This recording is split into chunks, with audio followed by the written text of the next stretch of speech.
Mes chers frères, nous sommes continuellement inspirés par l'exemple personnel du président Monson et par son service dans la prêtrise. Récemment, on a demandé à plusieurs diacres ce qu'ils admiraient le plus chez le président Monson. L'un d'eux a parlé des jouets que le président Monson a donnés à des amis dans le besoin quand il était enfant. Un autre a mentionné les nombreuses veuves de sa paroisse dont il s'est occupé. Un troisième a indiqué qu'il avait été appelé apôtre très jeune et qu'il avait été une bénédiction pour des personnes du monde entier. Puis, un jeune garçon a dit « Ce que j'admire le plus chez le président Monson, c'est son fort témoignage. » En effet, nous avons tous ressenti le témoignage spécial que notre prophète rend du Sauveur Jésus-Christ et son engagement à toujours suivre l'inspiration de l'Esprit. Chaque fois qu'il raconte une expérience, le président Monson nous invite à vivre plus complètement l'Évangile et à chercher à obtenir, nous aussi, un témoignage et à le fortifier. Souvenez-vous de ce qu'il a dit à cette chaire récemment. Pour que nous soyons forts et résistions à toutes les forces qui nous tirent dans la mauvaise direction, nous devons avoir notre propre témoignage. Que vous ayez 12 ans ou 112 ans, ou n'importe quel âge entre les deux, vous pouvez savoir par vous-même que l'Évangile de Jésus-Christ est vrai. Bien que mon message de ce soir s'adresse à ceux qui sont plus proches des 12 ans que des 112 ans, les principes que j'énonce s'appliquent à tous. En réponse à la déclaration du président Monson, je poserai cette question. Savons-nous tous par nous-mêmes que l'Évangile est vrai? Il faut que nous étudiions et sachions personnellement que l'Évangile est vrai.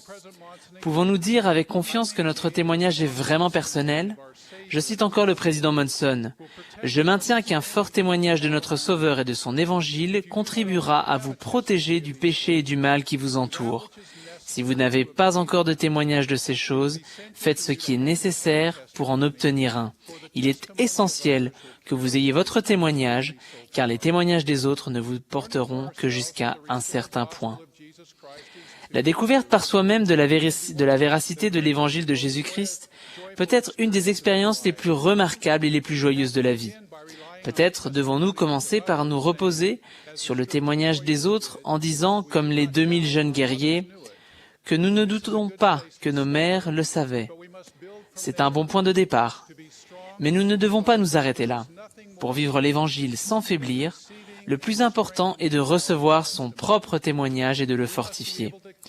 Nous devons être capables de dire comme Alma, « Je sais ces choses par moi-même. » Ce dernier poursuit en demandant, « Et comment selon vous sais-je qu'elles sont certaines? Voici, je vous dis qu'elles me sont révélées par l'Esprit Saint de Dieu. Voici, j'ai jeûné et prié de nombreux jours afin de connaître ces choses par moi-même. Et maintenant, je sais par moi-même qu'elles sont vraies. »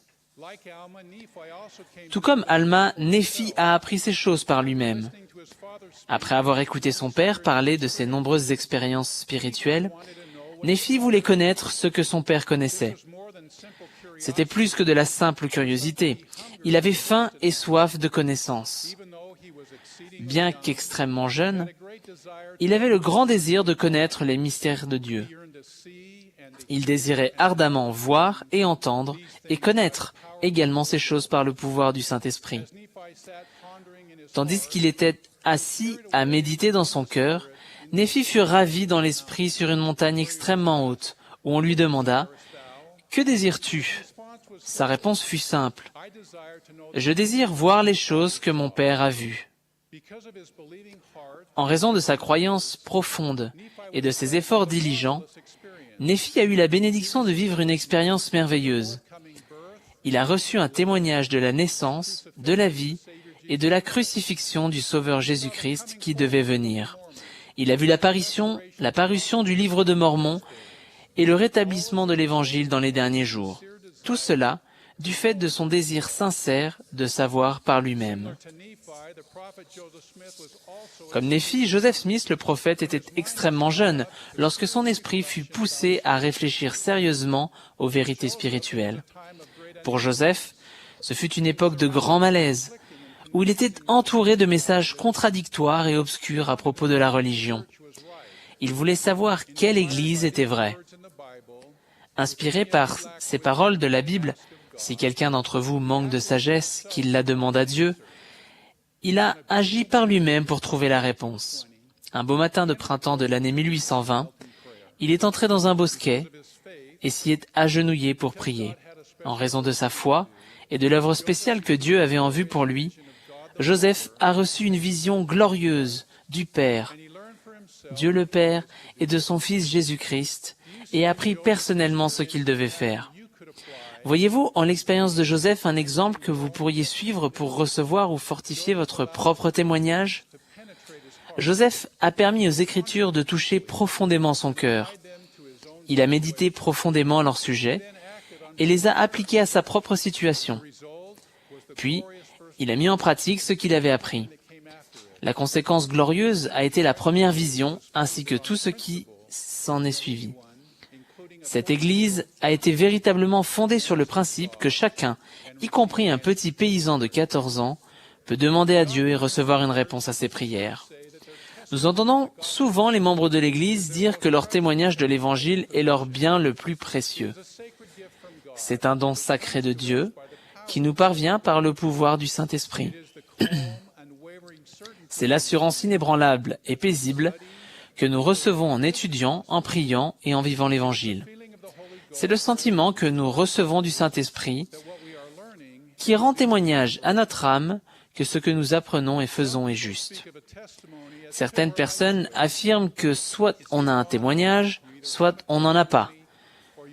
Tout comme un interrupteur est soit en position marche, soit en position arrêt. En réalité, un témoignage est plus semblable à un arbre qui passe par différentes étapes de croissance. On trouve certains des arbres les plus grands dans le parc national de Redwood dans l'ouest des États-Unis. Lorsqu'on se trouve devant le tronc de ces arbres imposants, il est stupéfiant de penser que chacun provient d'une petite semence. Il en est de même de votre témoignage. Bien qu'il puisse avoir commencé par une seule expérience spirituelle, il grandit avec le temps si on le nourrit sans cesse et si l'on a régulièrement d'autres expériences spirituelles. Il n'est donc pas étonnant de lire que lorsqu'il explique comment acquérir un témoignage, le prophète Alma parle d'une semence qui devient un arbre. Il déclare « Si vous faites de la place pour qu'une semence puisse être plantée dans votre cœur, voici, si c'est une vraie semence ou une bonne semence, si vous ne la chassez pas par votre incrédulité, elle commencera à gonfler dans votre sein.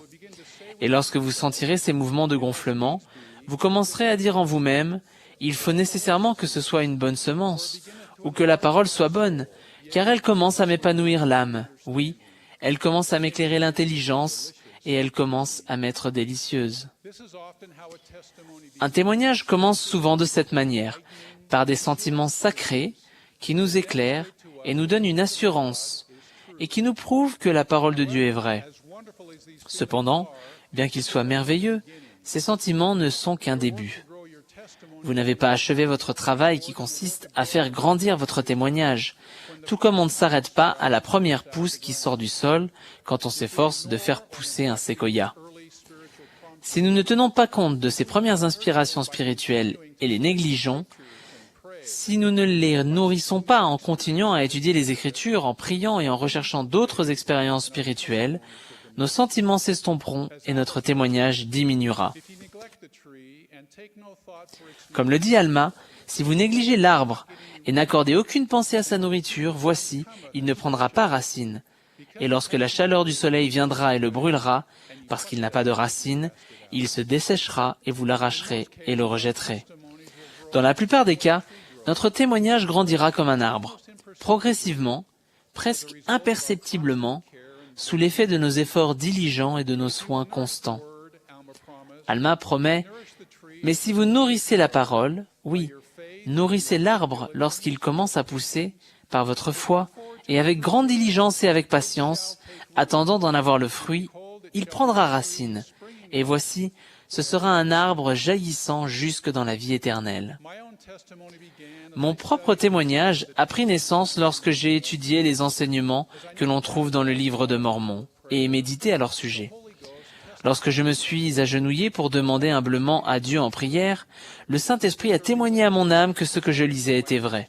Ce premier témoignage m'a amené à connaître de nombreuses autres vérités de l'Évangile, car comme le président Monson l'a enseigné, quand nous savons que le livre de Mormon est vrai, il s'ensuit que Joseph Smith était véritablement un prophète et qu'il a vu Dieu, le Père éternel, et son Fils Jésus-Christ.